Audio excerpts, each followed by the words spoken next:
And good afternoon, everyone, and welcome back to Two Guys in a Bible here on Fulfilled Radio, a voice you can trust. My name is Don K. Preston. I am the president of Preterist Research Institute. And over here is my very, very good friend of a long time standing, Larry Siegel, who is the minister at the Cortland Avenue Church of Christ in Cortland, Ohio. Right? It's Cortland/Warren. Yeah, that's what I was thinking. As I was saying it, I thought, wait a minute, that's just a suburb of Warren or Right. something like that. So anyway, we had Larry on here a little while back, really enjoyed it. And I've known Larry since the early 90s, worked with him and what have you, spoken on lectureships together and what have you. And always appreciate Larry's insights. So it's good to have Larry back. We're going to embark on a discussion of the book of Hebrews as it relates to the Messianic temple.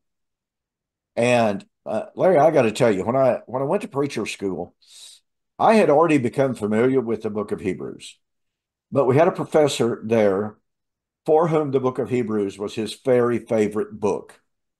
Well, that always enhances things. They put extra effort into it, into presenting the nuances and the depth and the scope of what they're presenting. And I mean, even though I had studied the book of Hebrews a good little bit, man, he just boom opened up my mind to it. And it became my very favorite book. And I don't say at this point that it still is my favorite book because Isaiah may be it, Ephesians may be it, or whatever book I happen to be studying at that particular day, really that becomes my very favorite book. But nonetheless, Hebrews is just right up there, uh, near the top of my favorite books. It is so rich, it is so full, it is so comprehensive.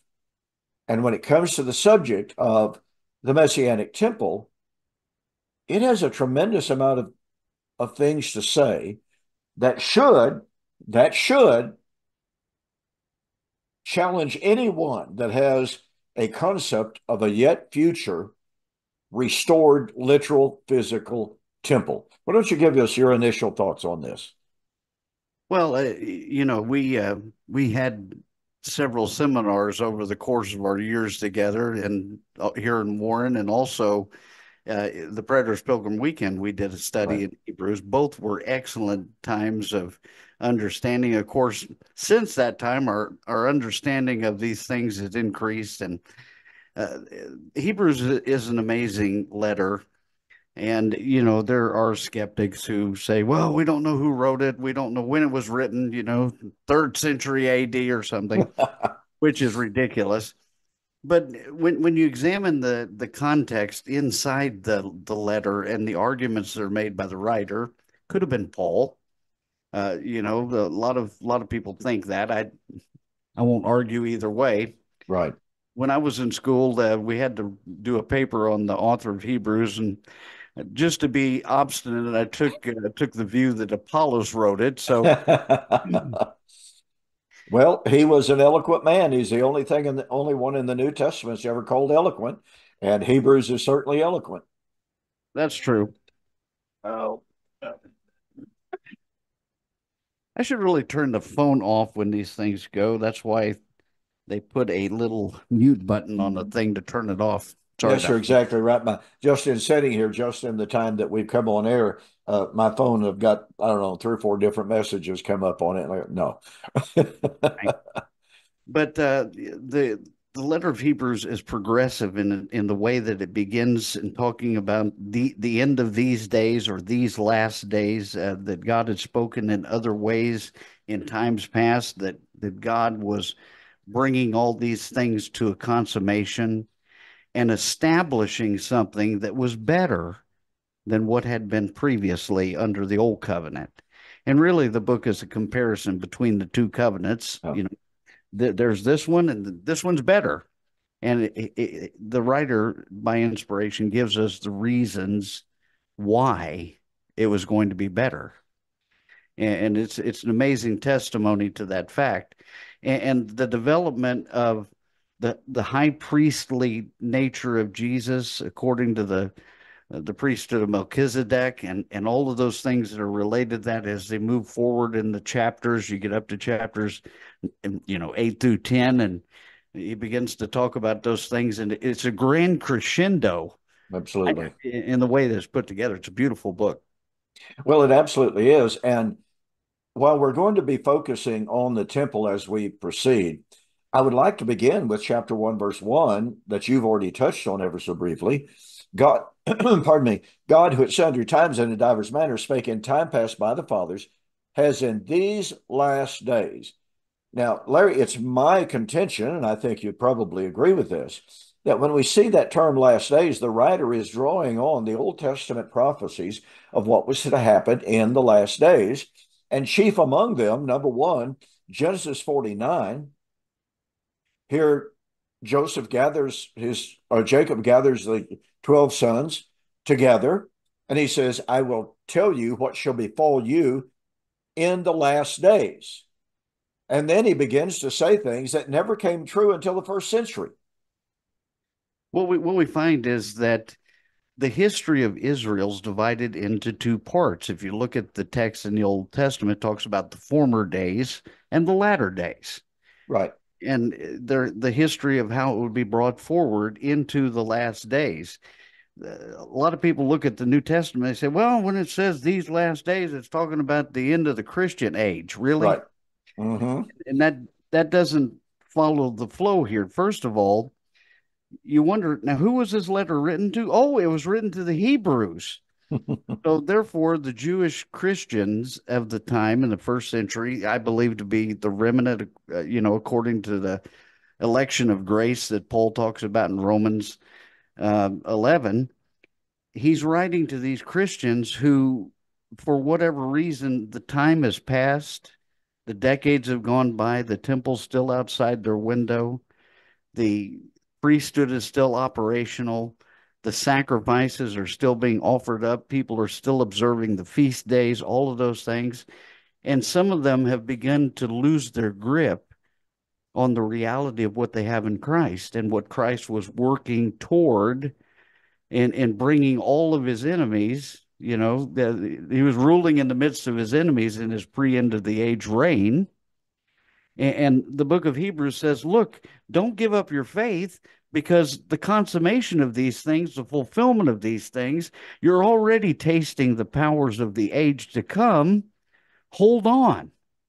You've come to Mount Zion. Exactly. Very little while. Yeah, exactly right. And to go back to chapter 1, verse 1, and what you said about the former days and the latter days is absolutely correct. And I absolutely love, and Mike Sullivan and I have been doing a lot of discussion of Deuteronomy chapter 32, which is known as the Song of Moses. Well, Moses was told in Deuteronomy 31, 29 and following, Moses is speaking to Israel, and he says, I know that after my departure, that's his death, you will become utterly corrupt, and I will tell you what shall befall you in the last days. So here is Moses predicting the time in which Israel was going to fill up the measure of their sin and what would happen to them in the last days when they had filled up the measure of their sin. Then you come into chapter 32 and verse 5 through 8, and you have Yahweh instructing Moses to tell the children of Israel, tell this to your kids, tell this to your children. After many generations to come, when they ask you about this, you shall instruct them.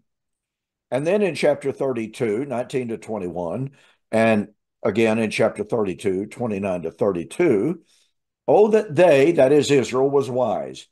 Oh, that they would know, or that they would understand what their last end will be. So here we have basically four statements about Israel's last days. Well, guess what, folks? This is astounding. In Deuteronomy chapter 32, in speaking of what would happen to Israel in her last days, they would provoke God to jealousy, and then God would provoke them to jealousy by calling the Gentiles. That's right. Well, guess what? Paul in Romans chapter 11 draws directly on, verbatim draws on Deuteronomy chapter 32 and the promise that God was going to provoke Israel to jealousy by calling the Gentiles. And he said that was happening in his generation and in his ministry. Well, guess what that means? He was living in Israel's last days. That's right. And on and on and on it goes throughout the New Testament. Here is Peter on the day of Pentecost, Acts chapter 2, after preaching to them the gospel of Jesus Christ, calling them to repent, be baptized in the name of Christ. He exhorted them with many other words. Did he exhort them, saying, save yourselves from this untoward generation? Whoops. Deuteronomy chapter 32. This is a crooked and perverse generation. And he's talking about the one in Israel's last days. That's right. And what gets me is I've only discovered this in more recent studies, is that the context of Deuteronomy 32 also goes back to Genesis chapters 10 and 11, Oh, where absolutely.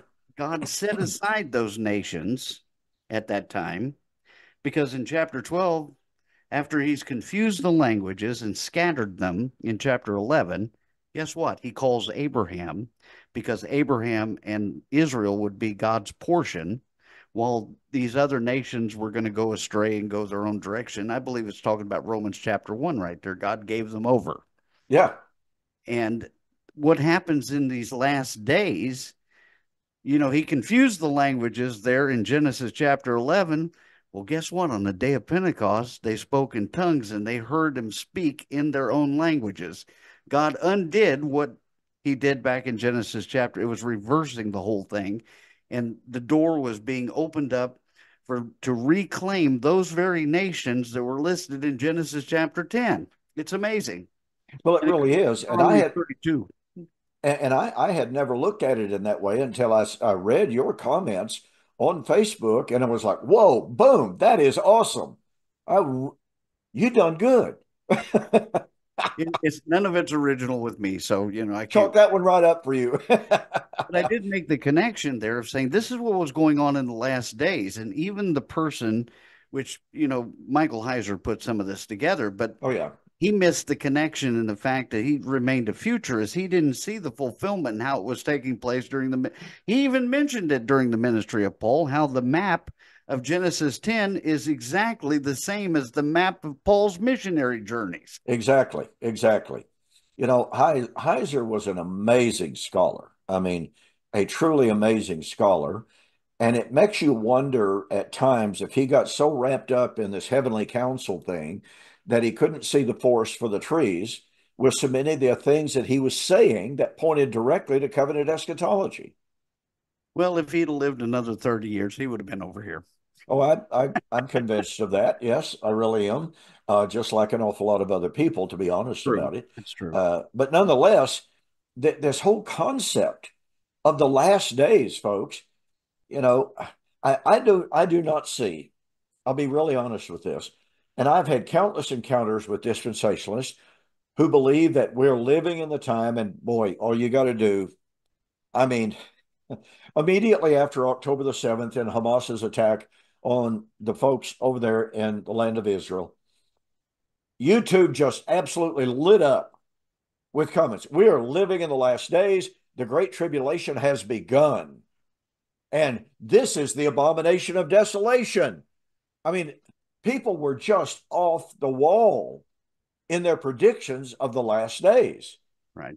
in their predictions of this is about to happen. Of course, you're very familiar with the fact, a couple of years ago now, some farmer down in Texas sent 5 red heifers over to Israel.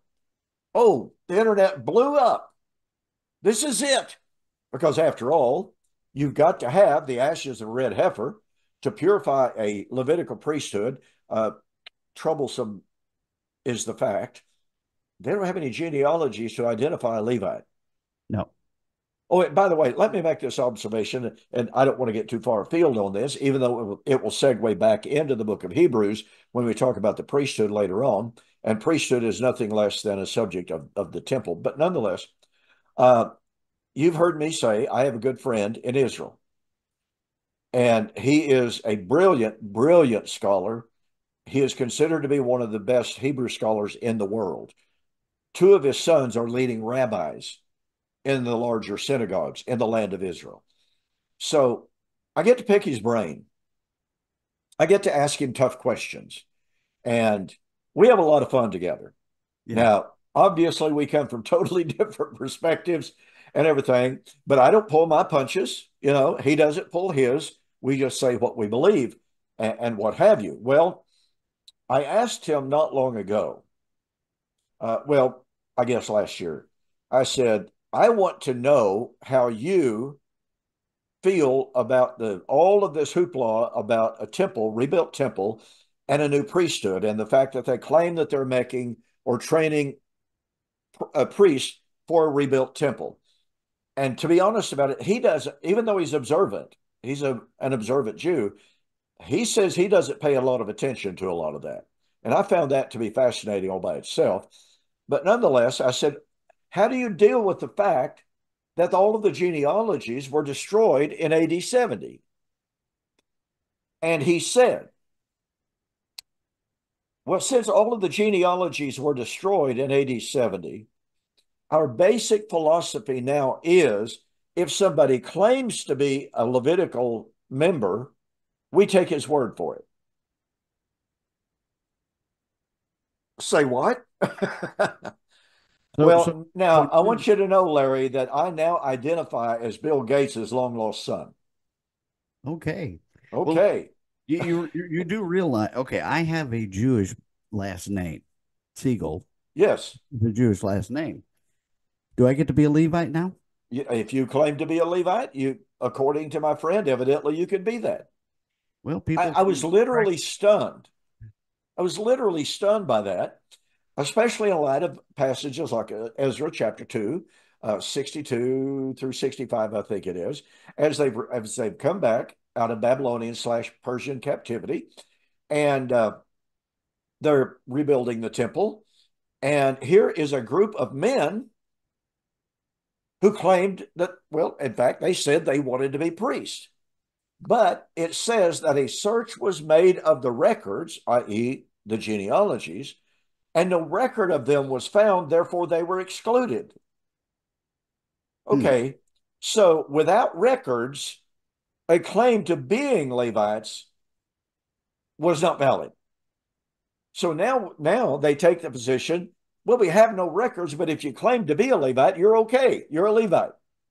Well, you do realize that today people can identify as animals or trees or dogs or a table. So Yeah, you're yeah. not identify as being a Levitical priest. I mean, I mean, a person could almost go that far. I mean, it seems ludicrous, but I mean, this is the state of the nation that calls itself Israel. If somebody calls himself a Levite, we just take their word for it. one point about all of that is as soon as this happened between Hamas and Israel, immediately people began choosing up sides. Oh Are yeah, you for Israel or are you for the Palestinians? My position on that is real simple.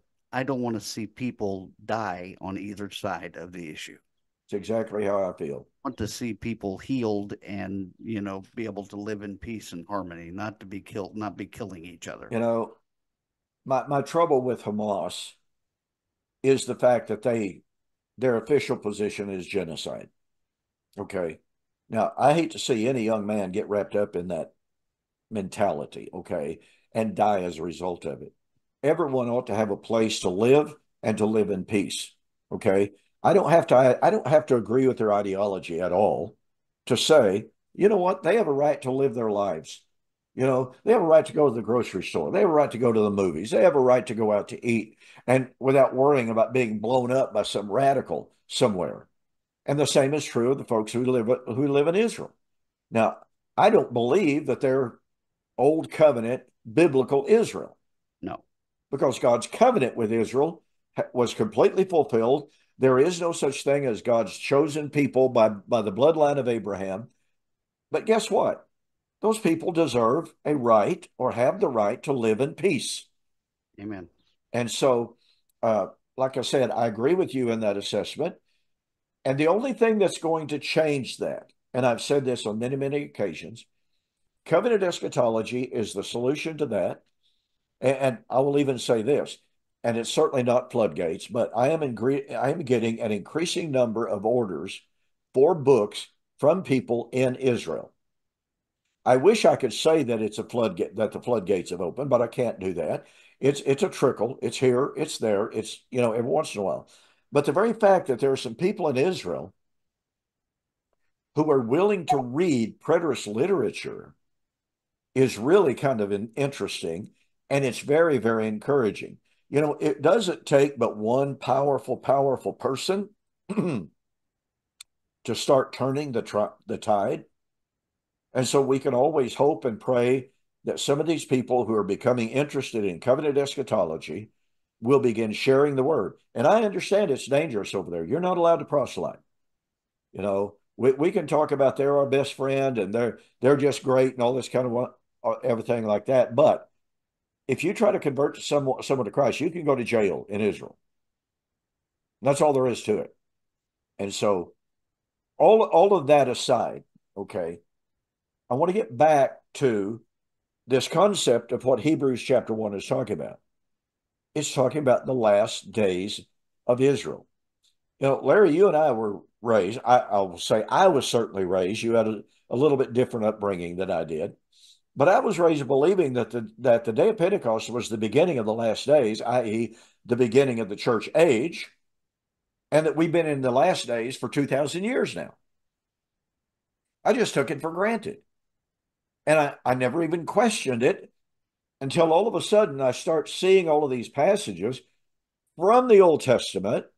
And that was an eye-opener to me because in the churches of Christ, we didn't normally study the Old Testament.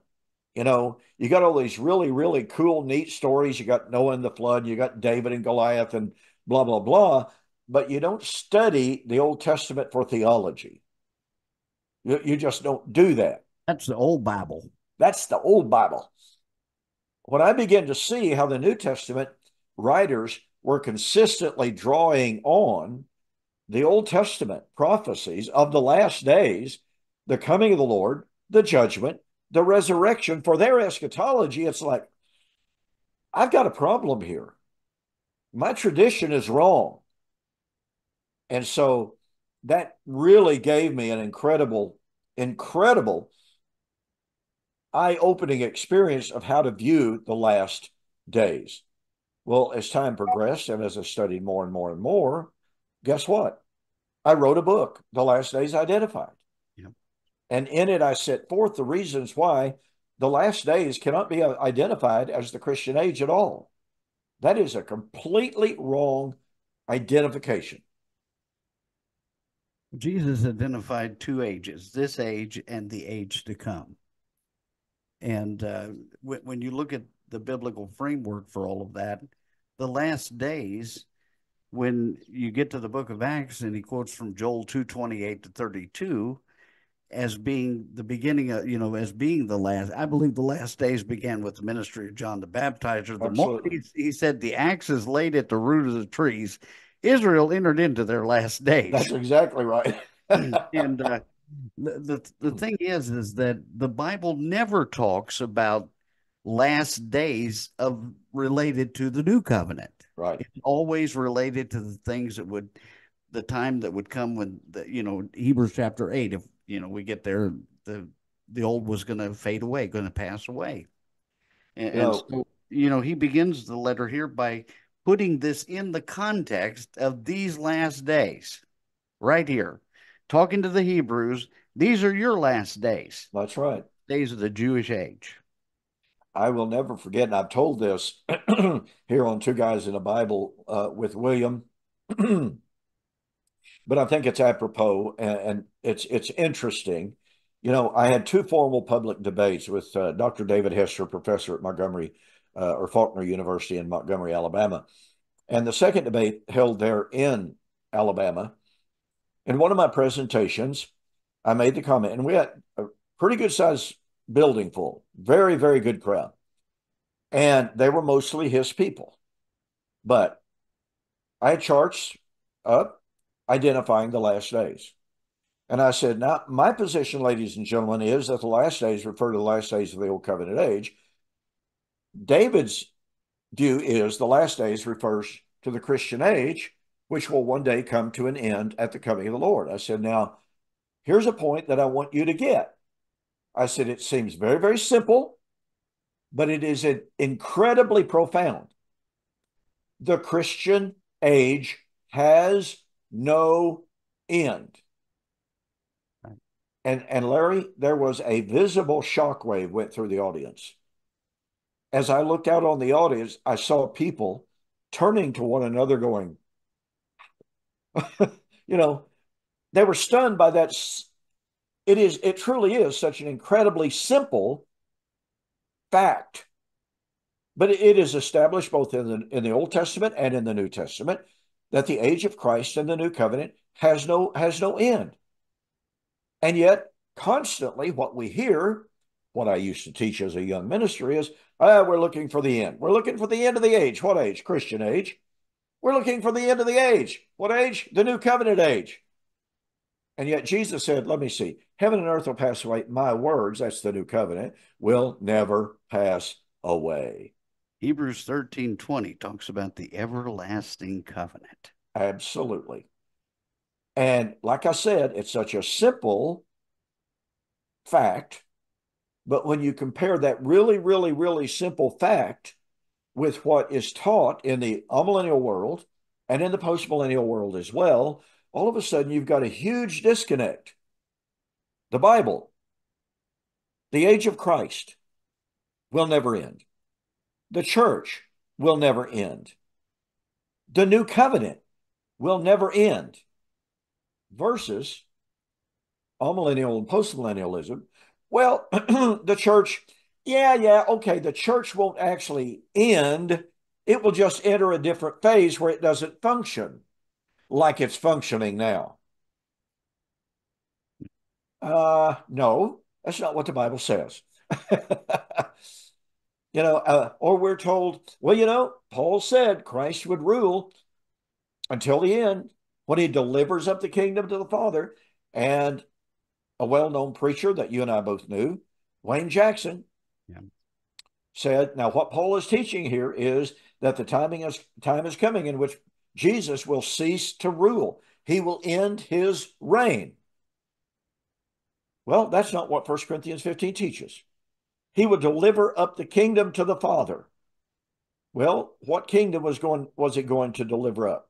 There are two views on it. Number one, he was going to deliver up the old covenant kingdom for its dissolution and let it pass away, or he was going to deliver up the consummated, perfected new covenant kingdom.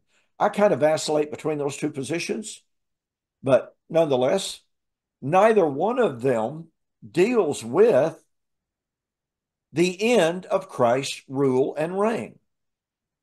The word that is used there, deliver, is the same identical word used in 1 Corinthians chapter 15, 1 and 2.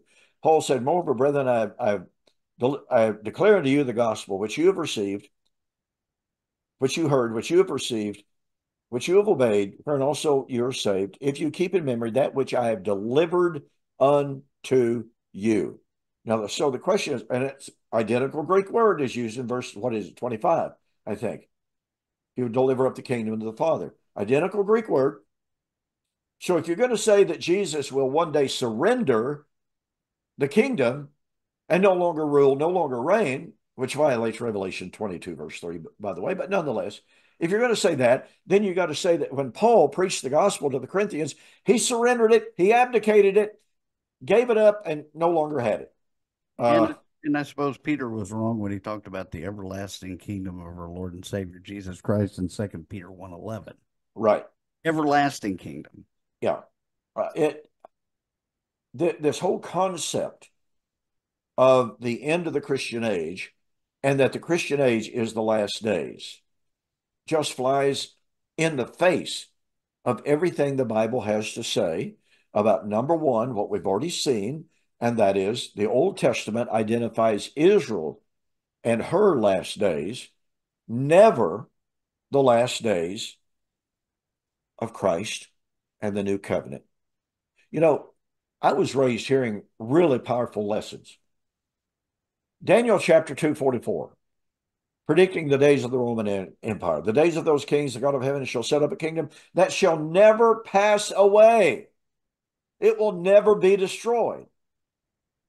Daniel chapter 7, 13 and 14. I saw in the night vision one like unto the Son of Man, and he came before the Ancient of Days, and there was given unto him a kingdom of every kindred, tongue, tribe, and nation.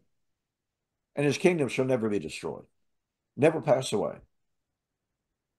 But all of a sudden, here we go. Yeah, the time is going to come in which the kingdom will cease to function as the kingdom, as it was established, and Jesus will abdicate the kingdom. When it comes to these issues, people always want to bring up the problem of theosity. They want to bring up Yes. the problem of evil. Well, Yes. God gave dominion into the hands of man in Genesis 1:26 through 28. My answer to this is simple. God allows what we allow. I mean, the fact is, if we want righteousness and truth and justice, God has left it into the hands of people to bring that about. The world that we live in, if we want it to be a better place, we have to be involved in making it a better place. Amen. People are saying, well, Jesus is going to come back and rescue us one of these days and put an end to all that. Well, that's not the picture that's found in either Isaiah 65 and 66 or in Revelation 21 and 22 of the eternal state of things. There would still be those who wound up outside the city gates. It talks about liars and lists the whole thing there in Revelation 20, verse 8. There's still people outside the kingdom, and they still, stand responsible for their wickedness. That's exactly right. And so, if we want things to be better in the world around us, we need to be people of righteousness in our families, in our townships and cities, in our state, and in our nations. I mean, that's where it begins. Yeah, and I'm not really a political person, but I'm deeply troubled by people who say, "Well, I'm not going to vote because I don't want to be involved in the dirty, rotten politics." Well, you don't have to be involved in the dirty, rotten politics to express yourself to help bring about the very best. And look, I'm a firm believer that in an awful lot of elections, it's a choice between two evils. I understand that. But sometimes it is a question of the pardon me, of the lesser evil, and I don't see Paul and I don't see the New Testament teaching that Christians ought to sit back and refuse to polish brass on a sinking ship. Right. I just don't see that. Paul was a firm believer. I appeal to Caesar. He was using the political structure of the day to protect himself and to further the gospel. And I believe that we have the same obligation. And in America, we have one of the most unique opportunities in the history of the world, literally. I mean, the Greeks had a form of democracy, that's to be sure. They didn't have anything like we've got today, although I would say that sometimes the Grecian form of democracy sounds pretty appealing. When a man was chosen as a consul over the city of Athens or whatever, he could only serve for 2 years. Right. And if at the end of the 2 years an audit was made and he was found guilty of cheating the people, they just killed him. Well, there you go. There you go. Now that may be just a tiny bit harsh, but I mean they really took seriously the honesty and integrity of the office and what have you. An awful lot of things could be improved in our democracy, our republic, if you please. But the point of fact is, I believe that it behooves us as children of God to express our convictions, to use our liberties that we have to vote for what is good and right, not because of personal flavor of a given individual. We don't like them because they're crass and vulgar, and this and that and the other, versus what? Well, the question is, what about the policies? The policies are what determines everything. Well, this is, look, my father always taught us as kids, you don't vote party, you vote politic. That is to say, you vote policy. You place your vote based upon a person believes in, what he says, and then what he does, instead of the environment in which we are living now, in which politicians refuse to even tell you what they believe. Just vote for me and we're going to change things. What are you going to change? I want to know what you intend to change. Things. Things, yeah, exactly. So anyway, that's the political statement of the evening, and I'll just leave it like that. But In it Hebrews here, what we see is Hebrew believers who were being oppressed. oh, absolutely. They were being, the persecution of this time, it wasn't just Roman persecution, it was persecution from Jews following them from city to city. It was what Paul talked about in Galatians chapter 4 there in the allegory. It was Isaac and Ishmael going at it. That's But exactly right. the reality is that these Hebrew Christians, under the pressure that they were facing, that's dealt with in the book of Hebrews, he says we need to pay closer attention lest we drift away. Pay attention to what's going on around you and move that direction because you understand that God has a plan and he's bringing it to pass right now. And that was the encouragement throughout the whole book.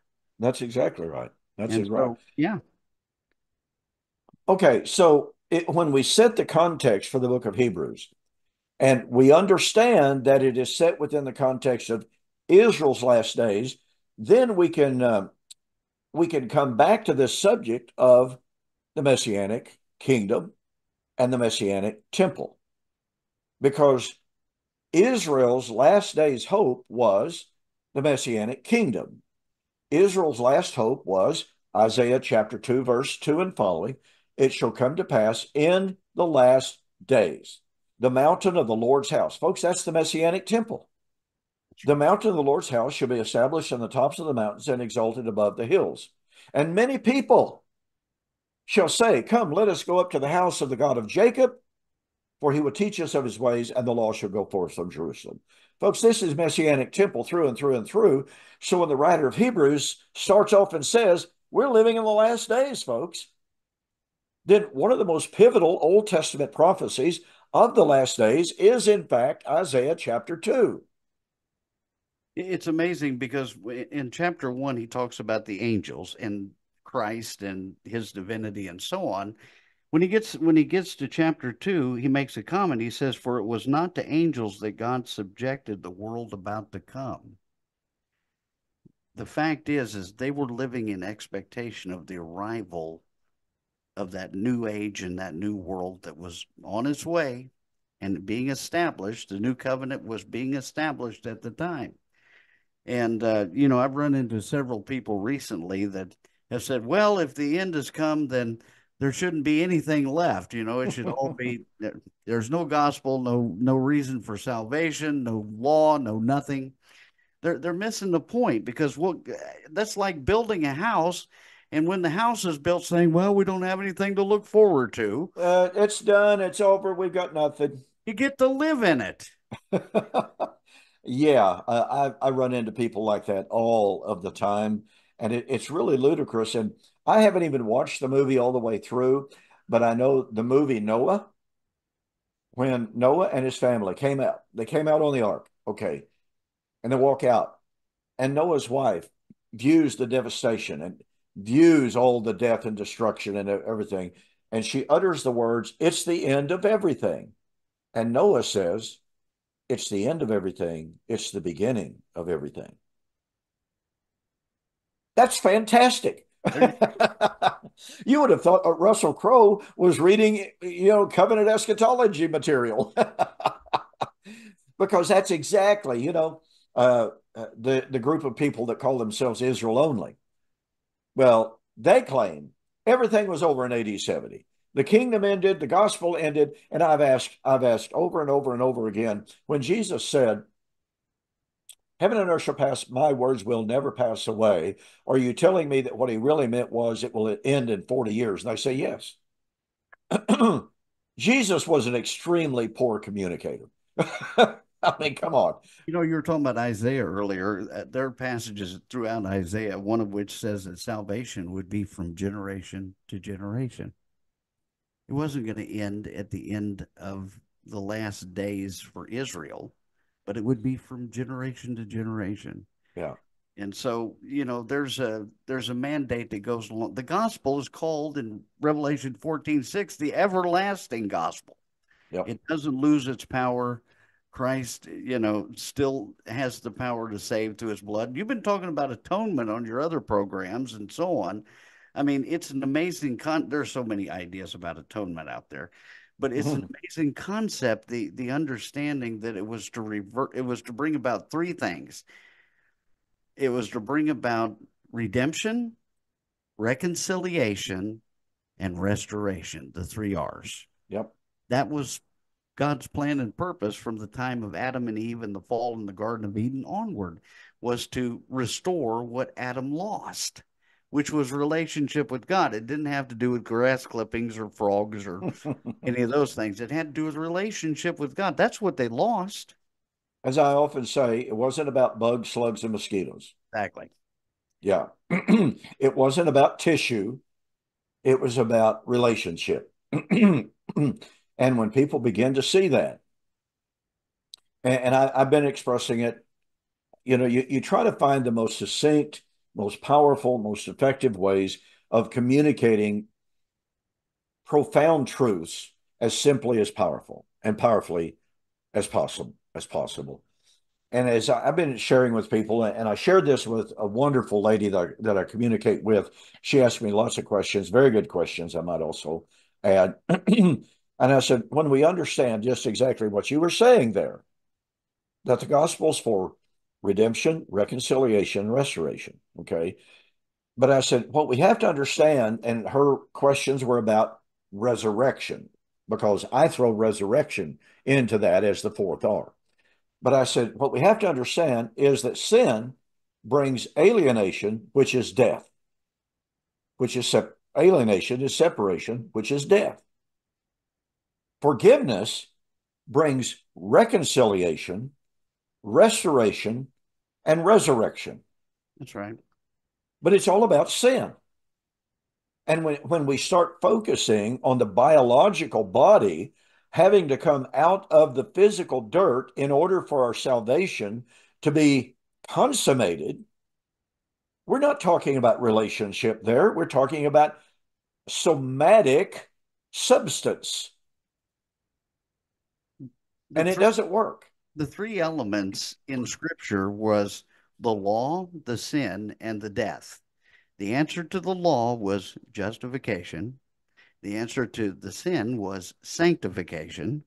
And the answer to the death was resurrection, or, you know, restoration back into the presence of God.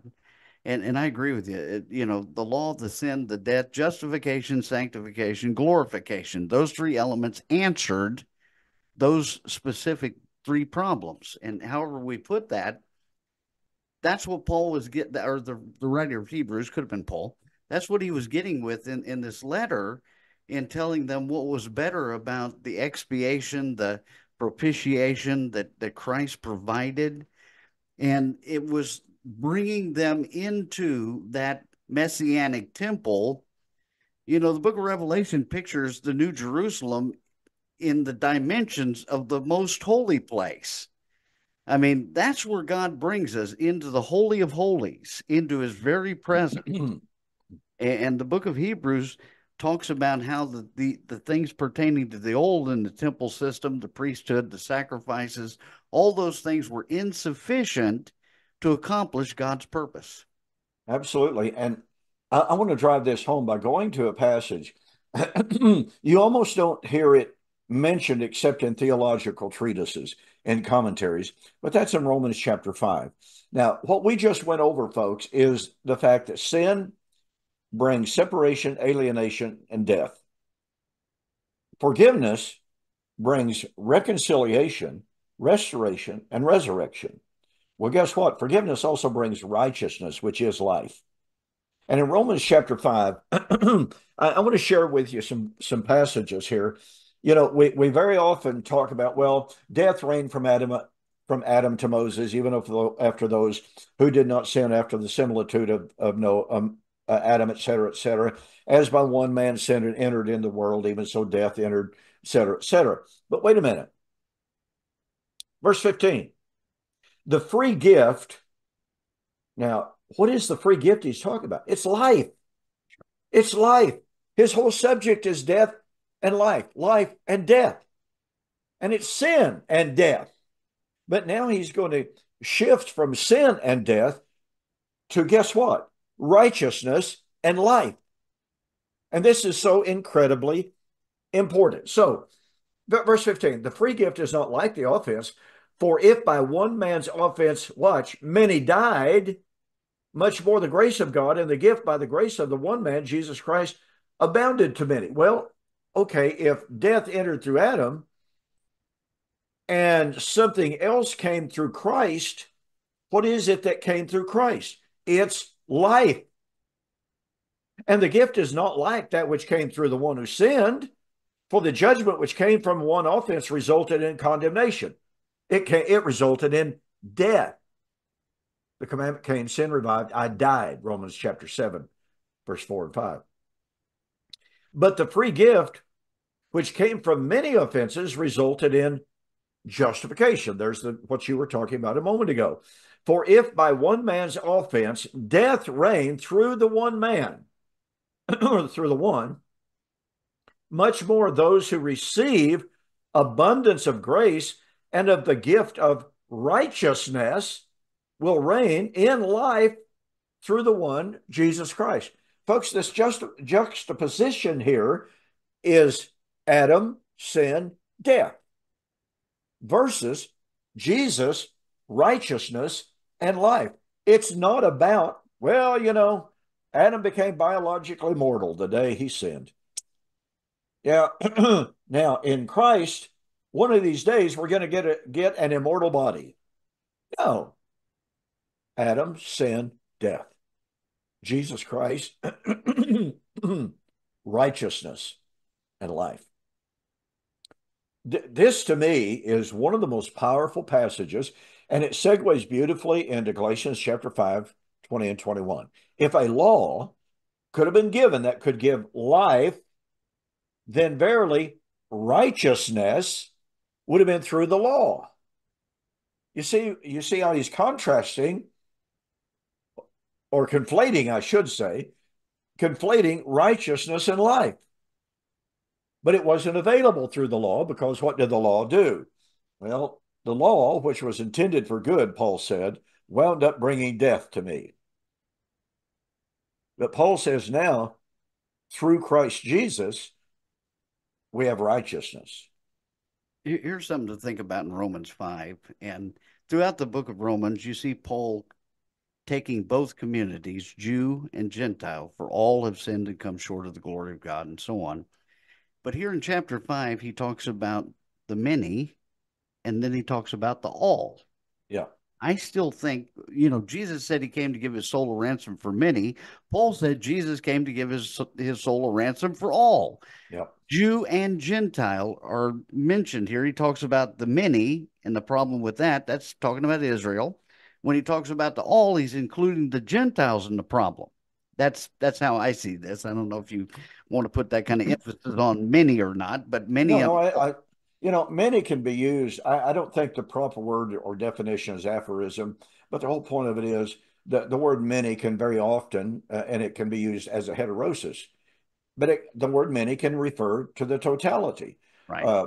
And Daniel chapter 12, verse 2 is a classic example of this. Joyce, dust of the ground, right? Yeah, many of those who sleep in the dust of the earth shall arise. Joyce Baldwin, a very, very noted Hebrew scholar, commenting on Daniel chapter 12, says the word many here is just a typical Hebraic expression to refer to the totality of all. And many, many, many scholars take that same position who are familiar with Hebraic thought, Hebraic expressions. And I still think it's true, Larry. I find it's true certainly in my own personal experience. We have a tendency to fail to read the scriptures through the Hebraic perspective and worldview. I've been corresponding over the last few days with a guy on Facebook. He has been making an argument, and he is saying, well, I'm just simply reading the scriptures in a straightforward manner. And my response to that is, well, when you're reading it in what you consider to be a straightforward manner, you're not doing so in light of common Hebraic expressions. And I gave illustrations. Well, he thought I was insulting him and calling him ignorant. Well, guess what?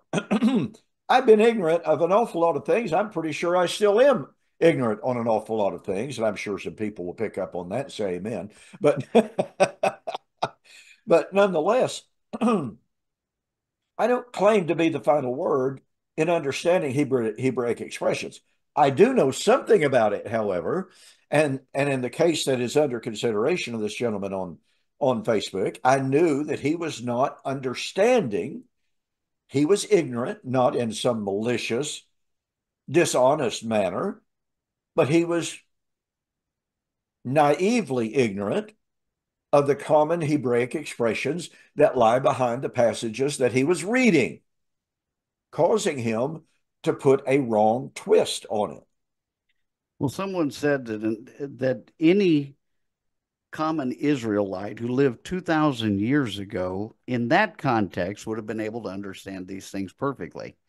But we're not in the same context today. The 21st century context is not the first century context. And until we can learn to think of like a 2 or 3,000 year old Israelite, we're going to struggle with this. We have to lay aside all of those things that are confusing to us, and we'll try to put them into some kind of modern understanding. We miss the point. And it's nothing against this guy you're talking about, because we've all done that. We've all been there and done that. I still do it from time to time, I'm sure. It's easy to fall into that trap, to read things from a modern 21st century perspective, like we're reading the newspaper, instead of reading it through the prism of the ancient Hebrews.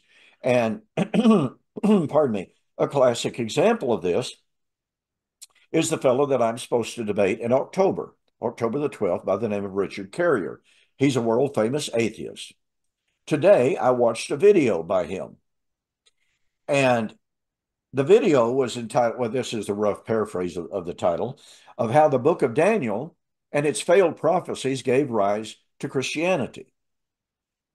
And as I watched the video, I sat there literally stunned at how many presuppositions were thrown out there for the audience. Now, mind you, he was speaking to a crowd, obviously, of atheists who hate Christianity. And so he would make all of these presumptive comments, claims. Number one, he would give no documentation.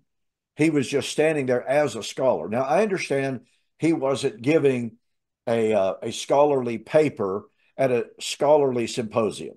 Okay. You might say it was more of a popular presentation. But even in popular presentations, you would think that a man would seek to justify some of the bold claims that he was making.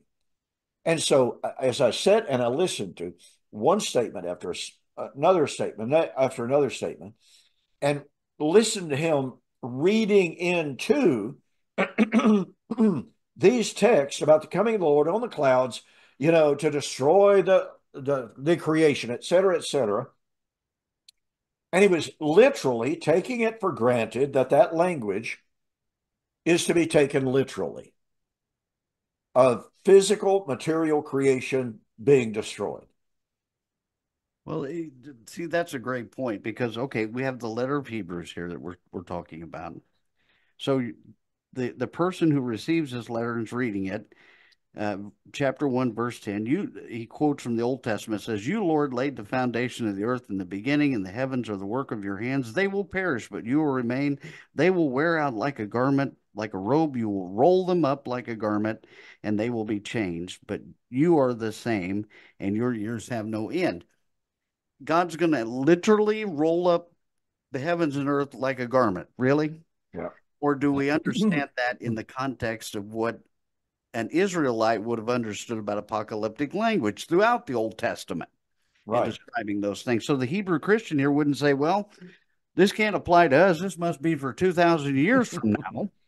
No, he would have understood reading what the prophet and the Psalms had said about this, and he would have been able to relate that to the present circumstances in which he was in and what was being addressed by the inspired writer here. That's a fantastic point. And let's bring it back to verse 1 and 2.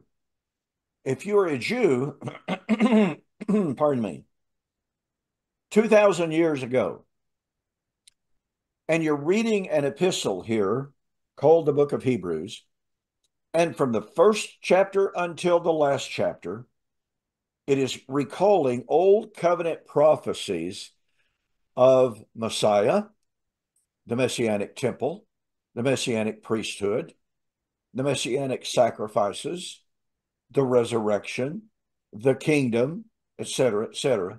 And he begins the book by saying, God spoke in time past by the fathers, has spoken unto us in these last days. So if you're a good, faithful Jew, conversant with the Old Testament prophets and prophecies that this whole book is about, for crying out loud, and in those Old Testament prophecies, all of the references to the last days are about the last days of Israel that would give way to the unending, everlasting kingdom and the new covenant of Messiah and this new glorious tabernacle not made with hands. And the writer just starts out with saying, folks, we're in the last days. Are we so seriously supposed to think, well, folks, we're now living in the Christian age, which is going to one day come to an end? Or is he going to think we're living in the last days of the old Jewish economy and it's going to give way to the new? I mean, to me, this is one of the most fundamental facts to look at in light of Hebrews chapter 1. What would that original audience, this gets back to hermeneutic. Who, what, when, where, why, and how. We don't have to know who wrote it, but we do know who it was written to, and we know what it says. And it was written about the last days and about Israel's promises. Well, Israel's promises, and by the way, I'm reading, where'd it go? Oh, yeah, it's in my reading chamber. A book entitled The Stars Shall Fall from Heaven. Okay. And this author, who believes in a yet future physical cosmic destruction or restructuring or whatever, however you want to express it, he said it would be a mistake to believe that the ancient Hebrews believed in the literal physical destruction of material creation and the end of time. Well, N.T. Wright says that. Scott McKnight says that. R.T. France says that. David Nanos says that. A host of modern day scholars, some of the finest, more conservative scholars in the world, agree with that because they've done the proper study. They know that the ancient Jews did not even believe in the end of time. They didn't. And if they didn't believe in the end of time, folks, how did they believe in the last days of the endless Christian age? How did they believe in the end of the Christian age? See, it really makes no sense. So when we put the book of Hebrews in the context of the last days of Israel, then all of a sudden, the writer's discussion of someone better than Moses comes into sharper focus. What in the world was that? That's my computer. Oh, okay. When we keep in mind we're talking about the last days of Israel, then a better priesthood than that of Levi and Aaron. The priesthood, that is Levitical priesthood, made nothing perfect, but a better covenant does. And we have a high priest who is holy, harmless, undefiled, who has passed into the heavens, okay? Who did no sin. Let me ask you a hermeneutical question. I know we got to go here in a minute. Yeah. Let me ask you this. Is it just me, or did they, when we were in school and when we first began preaching in ministry, did you get the impression that at the cross, God wiped out everything before and started a whole new program that had nothing to do whatsoever with what had just happened? That's what I was taught from my youth up, that every major Church of Christ preacher that I ever remember preaching said that. And I believed that. I taught that. And look, I'll never forget this. This happened to me. It was one of those epiphany moments. I was sitting at my desk at the East Main Church of Christ, Shawnee, Oklahoma. I'm sitting there one day and I'm struggling with my eschatology. I'll tell you that.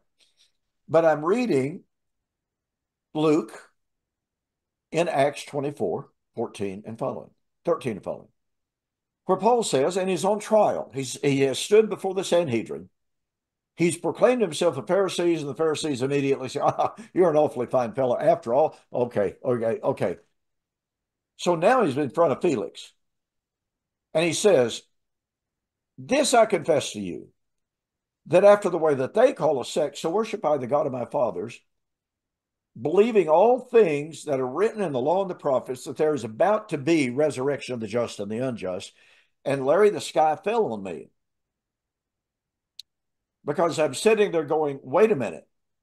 If God was through with Israel at the cross, if God nailed the old law to the cross, and starting on Pentecost, he started all over, brand new set of promises, brand new people, unrelated, unconnected, completely divorced from the old covenant people and law, then how in the world is it possible for Paul, writing in the 50s, to say, my hope of the resurrection is nothing but what is found in Moses, the law, and the prophets? How could it be the hope of Israel? How could it be the hope of Israel? The sky fell on me that day, and it turned my head around on my shoulder. Now, folks, all of this is directly related to what? The Messianic temple, because the Messianic temple was supposed to be established not in the last days of the Christian age, not even in the Christian age, but it was supposed to be established in the last days of Israel and was to transcend the end of the old covenant age and last forever. Okay. Well, Larry, great to be with you. I appreciate you being with me. We'll have more to say about this. And with that, thanks again for being with me. And with that, I'm going to say good night. God bless.